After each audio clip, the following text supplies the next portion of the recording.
Well, here we go again.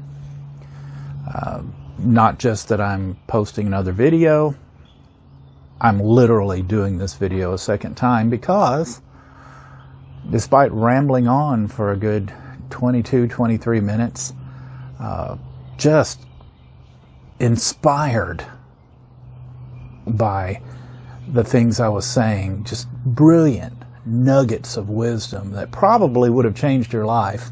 I mean, you would have just spent the rest of the day, possibly week, who knows, the rest of your life pondering the brilliant things I was saying. I forgot to turn the microphone on somehow, and I guess I should have had more coffee this morning. But here I am, doing this again. Not going to talk for 20 minutes because I don't have the time today, especially not now. I've got things to do. I have plans. Kind of shocking. Got lunch with a retired former co-worker, friend that I haven't seen in a while. He reached out to me, and that's going to be nice. I haven't seen him in a while, so we got a lot of catching up to do. And then I've got a board meeting for a local nonprofit charitable group that my daughter asked me to join and help out with because I don't have enough to do, and my family's trying to keep me busy. And so I've got that this evening or late afternoon, and suddenly today I don't have a lot of time. But that's what I wanted to talk about.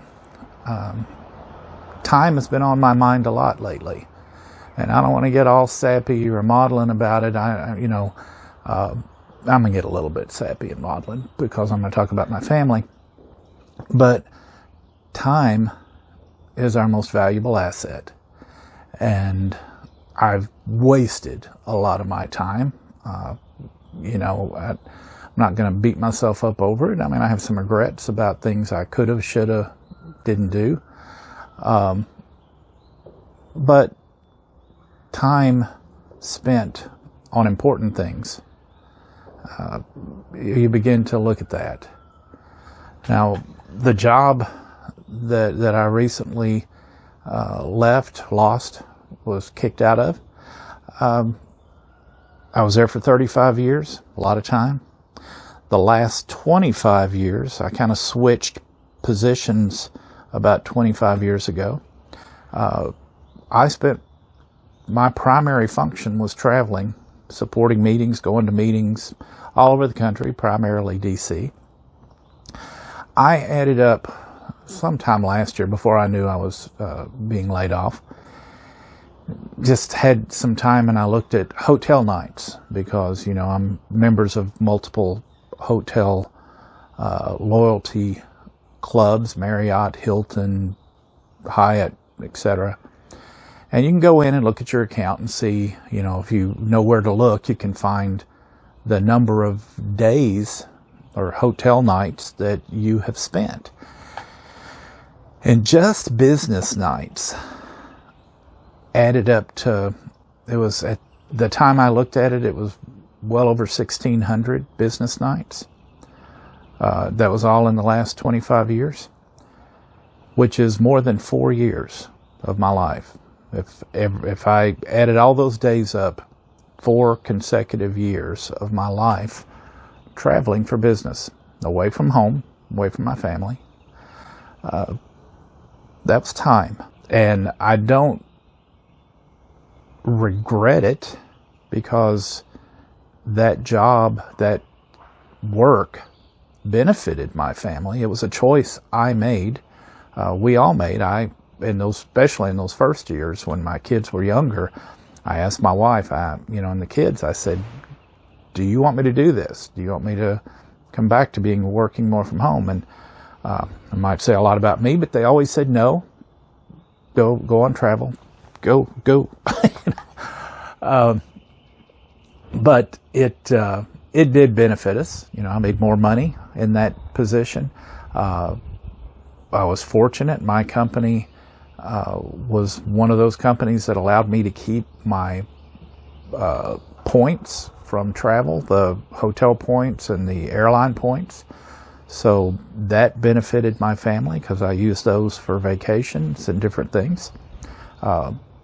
It was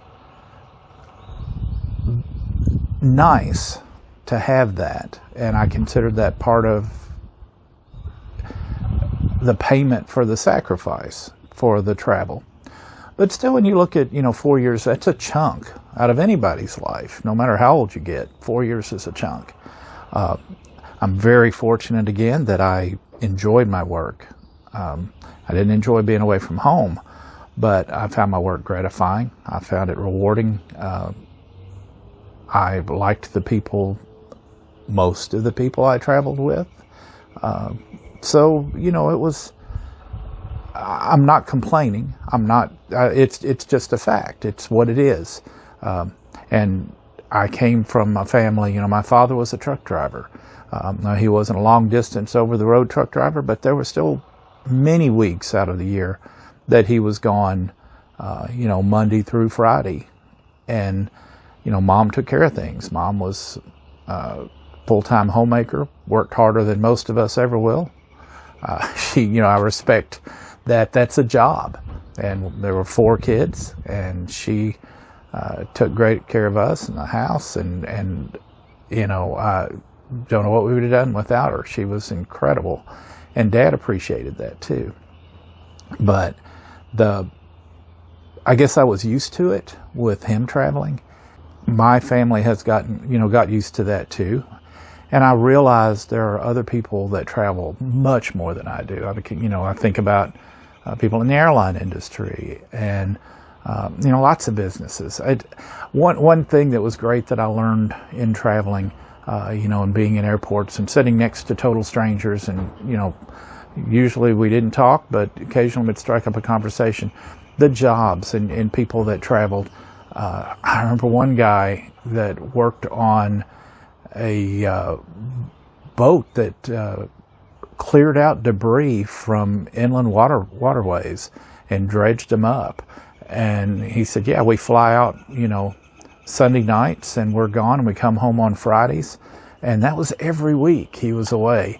Now, he was sitting in first class and enjoying his, perks of travel like I was. And no, my company did not pay for first class, but when you travel as much, occasionally I'd get upgraded. Not all the time. I was usually, in coach, but occasionally I'd get upgraded. And that time we happened to be in first class, and, I think he was always there, and he was going home, to his house on the beach, and I was going back to Tennessee to my little house here in town. And everybody has different experiences, and time away from home, sometimes that's required. I think about military families and the incredible sacrifice that they have, and the just huge amounts of time away from family and home. And, my respect for them, I can't even put into words how much I respect that sacrifice from both the family and the person, that's doing it. It's, anytime you lose away from family, no matter how important, and not that mine was, but, military service, other things that are valuable, it's still time. And it's just a fact. I'm not saying I regret my time away, my 4 years plus. It was just the fact of my life. And, it was just the job. I joked sometimes that I did it. People said, how do you travel so much? And I said, well, nobody's stupid enough to do it but me, for my job. And, it's interesting. I enjoyed it, though, even though I was away a lot and I hated that. It was just a part of life. But things change, and now I have time at home, time to think, time to do things. I'm thinking about time differently. I think about how much time I have left. It could be short time, could be 30, 40 years. That'd be pushing it. I'm choices I've made and health-wise and everything, I can't imagine. But, you know, you start looking at your time and what's valuable to you and how you want to spend that time. And it's different for everybody, you know. For some people, just sitting at home is valuable, and that's great. That's wonderful. And for other people, it's constant travel, and that's great and wonderful. We all have our own desires for how we want to spend our time, and no judgment from me for anybody what you do, as long as it makes you happy, doesn't hurt anybody else. If your family's okay with it and you enjoy that, whatever it is, we've earned it. You know, when we get to retirement, we've earned that time to do what we want to do, that we can do, we can afford to do. You know, it's important that we spend our time making ourselves and our family happy. So, you know, I like to go. I like to travel. My wife and I, we like to travel. We're going to do some traveling this year.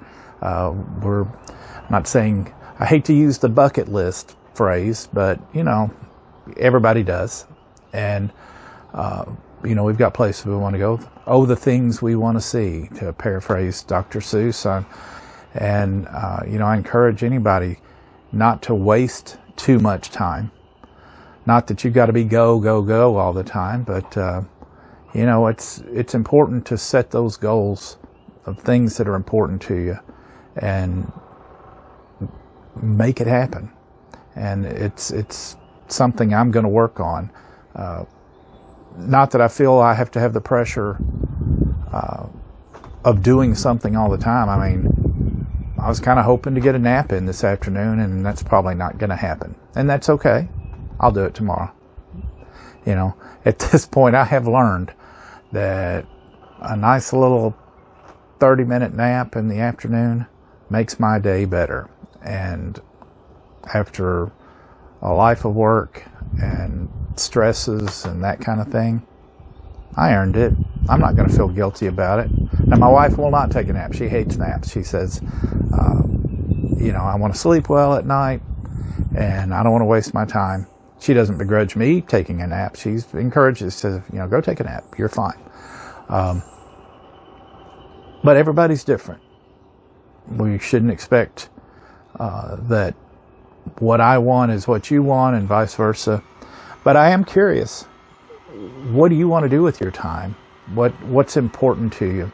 I know people that couldn't wait to retirement and they're not going anywhere. And that, more power to them. If that's what makes them happy, if that's what makes you happy, and there's people that sell everything and go on the road, or I've seen people that live on cruise ships.